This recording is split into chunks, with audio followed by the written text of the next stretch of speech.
Hi there, welcome to Good for the Game TV. We're talking golf tonight. We're going to wrap up the PGA Championship. What a finish it was with Tiger Woods making a charge on the back nine.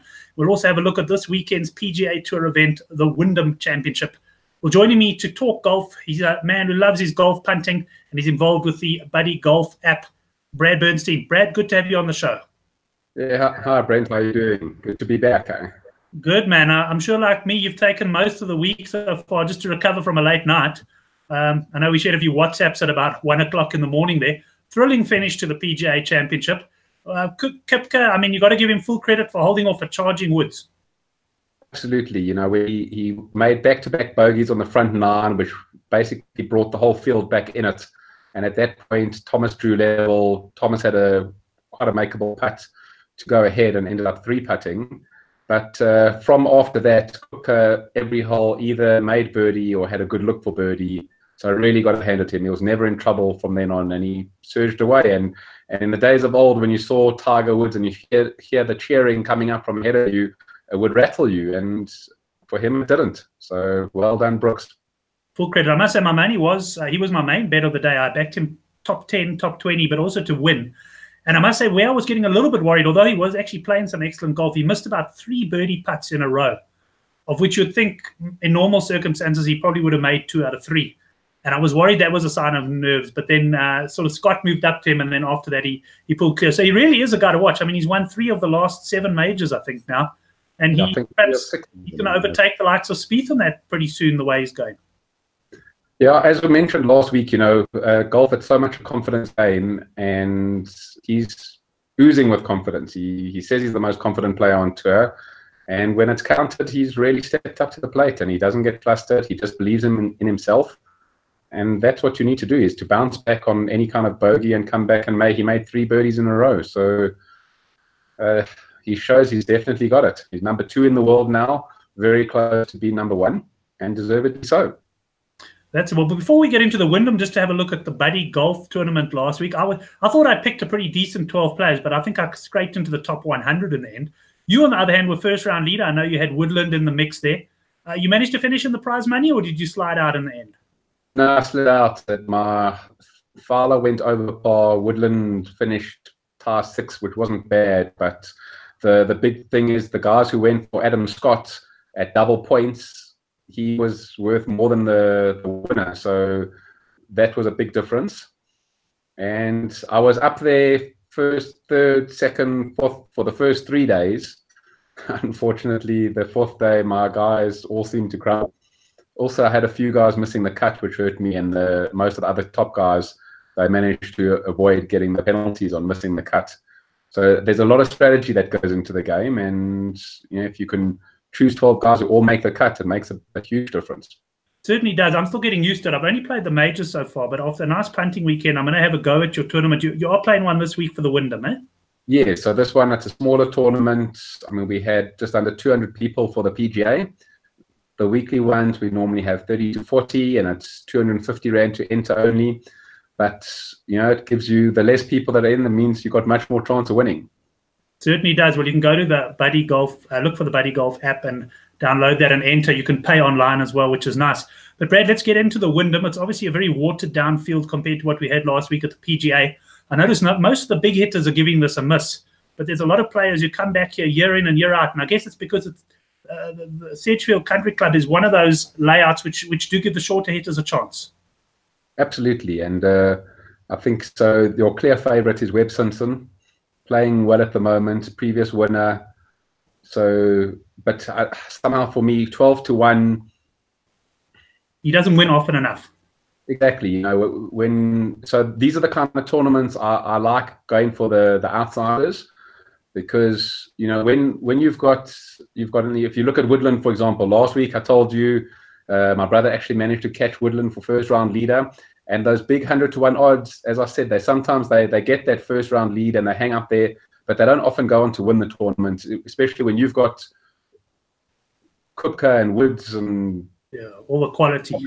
Johnson breathing down your neck. It's so hard to maintain. But when you look at these smaller tournaments and you're up there leading, and all of a sudden maybe you got Webb Simpson, or maybe not even, you look around and you think, okay, I've got Daniel Berger chasing me. I can beat him. It just helps you be a lot more confident. And you often find that these are the tournaments when you can catch the big win. Well, let's have a look. We've touched on Simpson at the top of the betting boards. I see he's actually been backed in a bit this week, 14-1 to 12-1 there at WSB. Henrik Stenson, he's the past champion here, defending champion, I think. But he seems to have some injury problems. I wouldn't be climbing into the 18-1 about his chances. Yeah, I mean, and he also didn't have a great PGA tournament. But this is the kind of tournament where he can use his 3 wood off the tee all day and avoid a lot of the trouble. And overall, if you look at the field, he is the class player in the field. So I still wouldn't be surprised if you see him competing come Sunday. But as you said, it is a bit risky, injury worries. Yes, so perhaps I believe it's his elbow that's troubling him. And one of the good things for him, perhaps, is he doesn't have to overpower this course. Like you really had to be long last week, I think, to stand much chance of contending. But yeah, he could probably maneuver the ball a bit. And he's almost a player who's adapted his game a bit to this course. But yeah, I'm a little bit wary of him. In fact, later on we'll see. I'm actually going to oppose him in my weekly double. Looking further down, as I say, not the strongest of field. Brent Schnedeker, Cabrera Bello finished very strong last week. I don't know if you were watching, but Cabrera Bello shot a 64, and so did Tyrell Hatton, the guy that he was paired with. Can you imagine he had a match bet on one of those two, and the tie arrives, and your fancy shoots a 64 in the final round? 64 without winning, that would be very frustrating. But Cabrera Bello, definitely someone to watch. He's had a very good year, and very good player with a strong finish last week. Can definitely go on to do well here. Right, well, let's go further down. There's a couple of names that catch my eye. Billy Horschel, he showed up last week. He got it to -5 at one point, and then he fell back quite badly. But he's got a decent record at this track, and he's the sort of player, he's never quite reached the FedEx Cup heights of a few years ago, but this might be the sort of layout that'll suit his game. Absolutely. As you said, you don't have to be long to do well at this course, which is one of the reasons he does do well. Great ball striker, and when he's on form, he definitely can be up there. I've got a nice outsider is Bill Haas. I think it's also a very erratic player, and he's quite streaky, but it's he's like a home course for him and home advantage. He's done well in the past year. He's won 5 or 6 times on tour, and he's in the region of the 140-1 mark, 120-1. So I think he's good value for a top 6. Well, I was going to say, I was scrolling, trying to find him, and I thought I'd maybe missed him. So he's as deep as 140-1. And, yeah, I mean, you can't do any damage backing at that price. Anything else that catches your eye? Yeah, I think also Daniel Berger again. He's also one of the top players. And even though he hasn't had nearly as good a year this year as he did last year, he was starting to show some good signs, in the last week or two, and starting to play a bit better. So getting him round about the 30-1 mark when there's not such a strong field, maybe look for him in some match bets, and also hope to see him right up there competing on Sunday. Well, I did see him. I think he was paired with Horschel in some of the match bets, and I actually like both of them. And I always hate it when that happens. I've got a fancy, and I'm hoping to get him paired against someone I don't really like, and then they pair him with my other fancy. So I'm sort of steering clear of getting involved there. But I'm with you on that. I'm just having a look. Another guy I fancy is the 2016 champ, Siwoo Kim.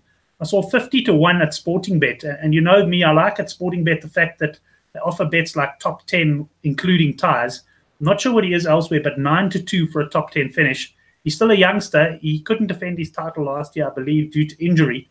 And I fancy him to go close this week. I'll be taking Siwoo Kim at 50-1 and throwing a bit of 9-2 that he finishes in the top 10. Yes, I had him in my buddy golf team, but unfortunately at the PGA he didn't do too well. But as you said about the difference in Sporting Bet for the places, my brother and another friend of mine, they won back Thomas Peters, who was very unlucky. He made double bogey on the 17th hole, but him and Woodland finished tie 6th with 3 other players. So you ended up catching a 40-1 bet, and in the end they're only winning a quarter of the stake. Whereas had that bet been at Sporting Bet, it would have paid out in full. That's it. It certainly is a good special. I'll just give you a couple of other fancies of mine. I'm rubber stamping Daniel Berger 28-1. I liked him as well. And then last week I was successful with a match bet with Bet Exchange. I had the Koepka over Day and Dustin Johnson over McIlroy double. at 26-10. It's slightly less at 24-10. I'm going Siwoo Kim over Garcia, who for me seems to be struggling a bit. And then Matsuyama hasn't been in the best of form, but I thought was solid enough last week in the PGA. And I'm backing him over Stenson. There has been a bit of money for him. He's 8-10. And I think that is on the back of Stenson's injury worries. But that's my double this week, Brad, at 24-10. Okay, it's a nice double. I think, yeah, you got very good chance of getting it tweaks in a row. I haven't quite looked at all the different match bets, but as I said, I'll try to see if I can find Bill Ross in one of them, or Billy Horschel as well, and see if I can try to find some weak opposition. Right. Well, let's wrap the show up then with your, let's say your summary of your bets. Haas at 140-1, and then who else? Yeah. You're throwing in Berger. So I think Berger. I'm going to go with him. I'm going to go with Bill Haas winning place. And then, as I mentioned last week, I also like to wait for after round one, because I just think you get much better value. I mean, Woods after round one at the PGA, he was 66-1 and not that far off the pace. I think Thomas was 25-1 at 1 under. So there's a lot of value after round one. Not going for leading, but looking at 3-4 shots behind and still getting big prices on them. Are you on Twitter, Brad? I am. I hardly use it though. Well, if you WhatsApp me a couple of in-running bets, I'll tweet them for you over the weekend. Okay, perfect. Yeah, we'll do. Excellent. Listen, enjoy the rest of the evening. I think you've got a bit of a poker game to look forward to. So yeah, thank you. Enjoy that one. Thanks a lot for joining us for this preview of the Wyndham. I'll see you in the Buddy Golf Tournament. I'm going to enter my first non-major and see how I go in a smaller field. At least I'll finish in the top 50, hopefully, if we don't get that many entries. Yeah, that you'll have to do. That's it. But Brad, thanks very much. Thanks very much for watching. Don't forget to tune into our flagship show, #ChatBetting, which is hopefully the right way around this time behind me. That's on Thursday night at 9 o'clock, where we're going to look at all the betting coming up on the weekend. There's Rugby Championship, there's Curry Cup, there's English Premier League, there's PSL. There's plenty of betting to talk about, and we're going to be chatting about that on Thursday night. You can go down below this video, subscribe to the Good for the Game channel, and make sure you don't miss out. Thanks a lot, and have a good evening. Cheers. Cheers, Brad.